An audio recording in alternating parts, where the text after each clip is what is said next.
In this video, I'm going to share with you guys how to get a 3-star island rating here in Animal Crossing New Horizons. So I hope this helps you guys out and enjoy the video.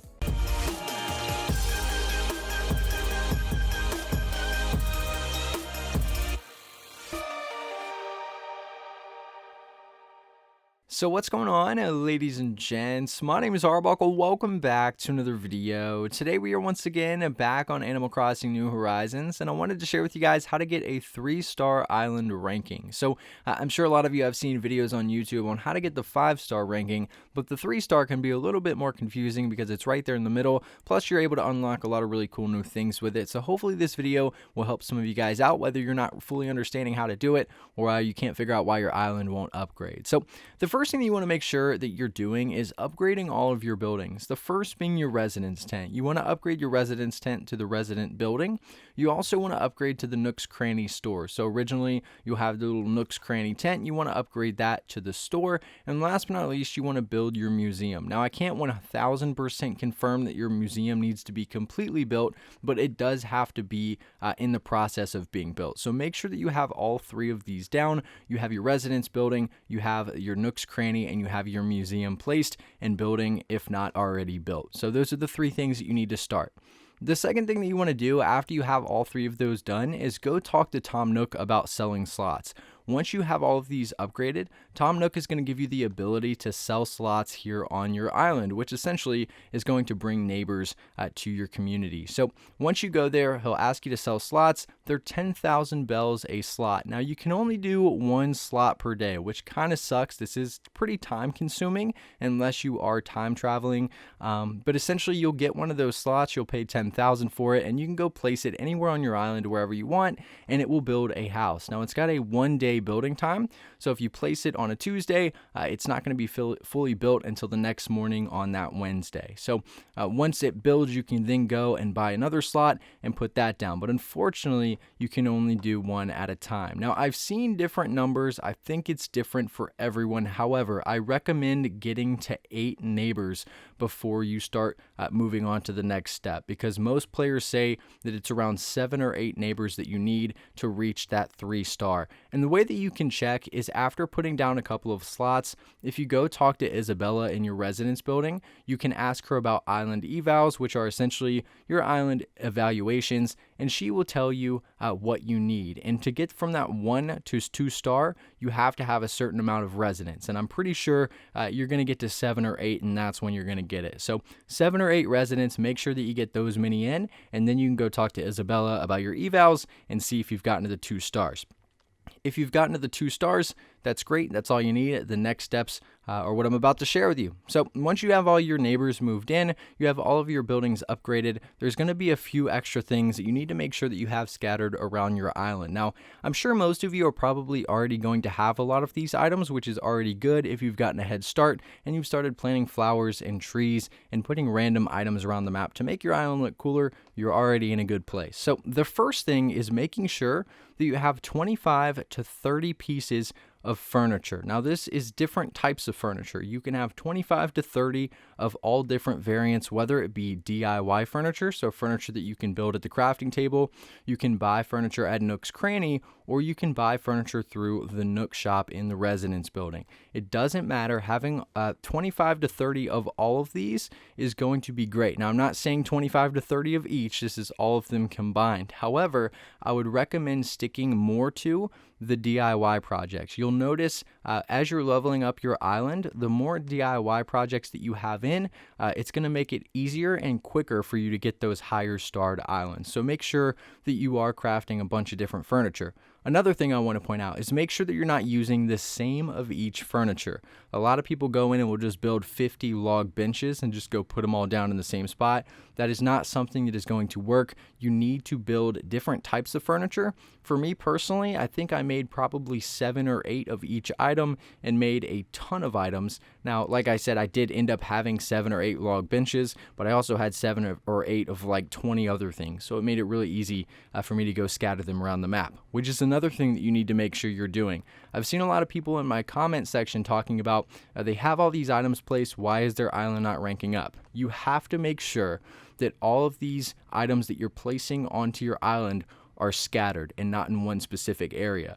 a lot of players like to rush to that star ranking, and they will take all of the furniture that they've built, all the furniture that they've bought, and they will go put it in one corner of the map. Now, although this does work if you have hundreds of different furniture items, it's not going to work if you want to do the bare minimum. You have to spread it out throughout your island and make sure that there's something in every corner, something in every little area, and you will be good to go. Now, it may be hard to think of that at the start. What am I going to put in all these random places? But you'll notice as you start building things, you'll build tables and bird baths and bird houses and random things that you can just throw around your island that actually make it look really cool.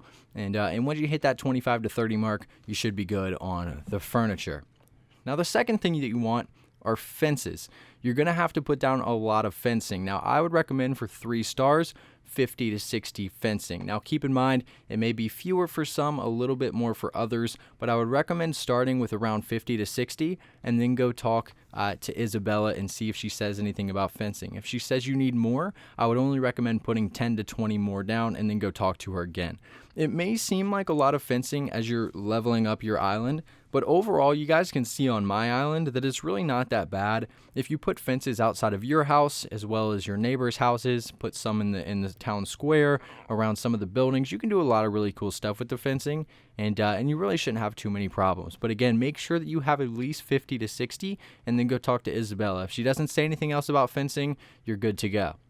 The next thing that you want is to make sure that you have a few bridges and inclines. Now, this is a very touchy subject because no one really knows for sure exactly what you need, because from my experience, as well as my friends and a lot of you that have left comments in my videos, there's not a specific number, especially for each one. So what I would recommend as a standard is having 3 to 4 total. So I would go with 2 bridges and 2 inclines. I've seen this work with 2 bridges and 1 incline. This is possible to work with 1 bridge and 2 inclines. It could work with 1 of each, but I would recommend trying to get 3 to 4 total, and 2 bridges, 2 inclines is really the best way you can go about doing that. That is something that you're going to have on your island. And you're going to need it anyway to be able to move around the island pretty quick and not have to carry on extra tools all the time. So make sure that you do have some bridges and inclines down, and that should help you out as well.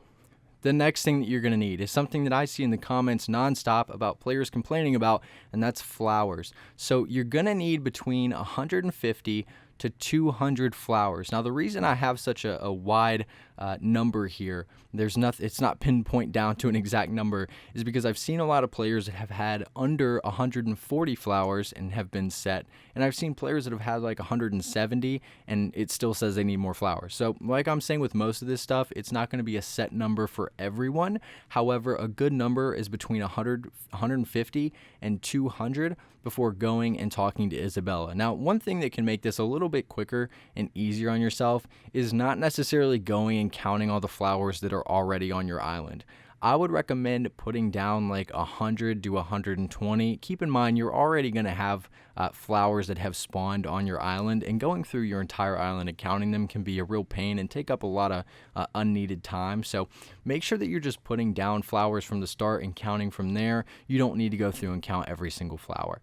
But 150 to 200 is a good number to start and actually should get you there, and you shouldn't really need any more. If you do go talk to Isabella and she brings up saying, hey, you need more flowers, go place 20 to 30 more and go talk to her again.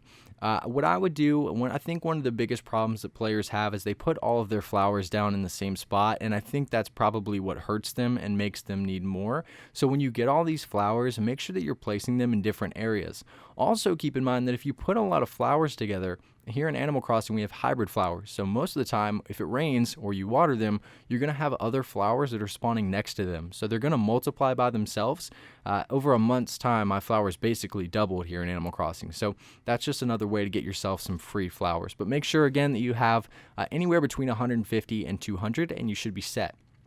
The last thing is you want to make sure that you have a healthy amount of trees on your island. So when you spawn your island, you're going to have a correct number of trees. You're not going to need any more, you're not going to need any less. However, you can put several more trees on your island, and what I recommend doing is chopping down some of the standard trees that don't have any fruit on them and then replacing them with exotic fruit trees. So exotic fruit trees are any fruit that's not native to your island. For me, for example, it's cherries. I have cherries everywhere, and what I did is I went and I got a bunch of oranges from an island I flew to, and then started placing orange trees. Now right now my island is only a 4-star. I had a 5-star for a long time, but I wanted to make more money, so I decided to take 2 sections of my island and completely fill it with orange trees. Now when I go speak to Isabella at this point in time, she says you have way too many trees, and that's pretty obvious because obviously there's like a million trees on my island. But you want to make sure that you're not putting them too close together. The only way that the trees are going to keep you from getting that 3-star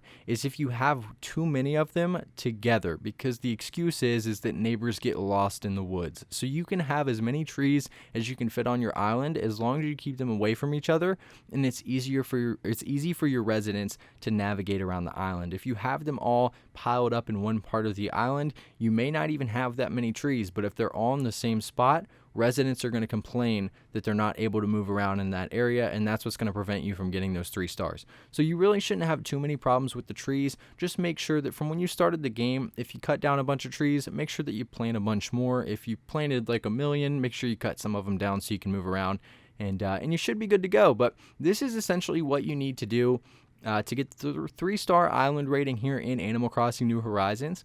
If you guys have any questions or anything else to add, maybe something that you've experienced that's helped you, please make sure to leave a comment down below, and I'll be sure and check some of those out. But I really hope you guys did enjoy this video. Please make sure to subscribe to the channel if you haven't already, and I'll see all you guys in the next video.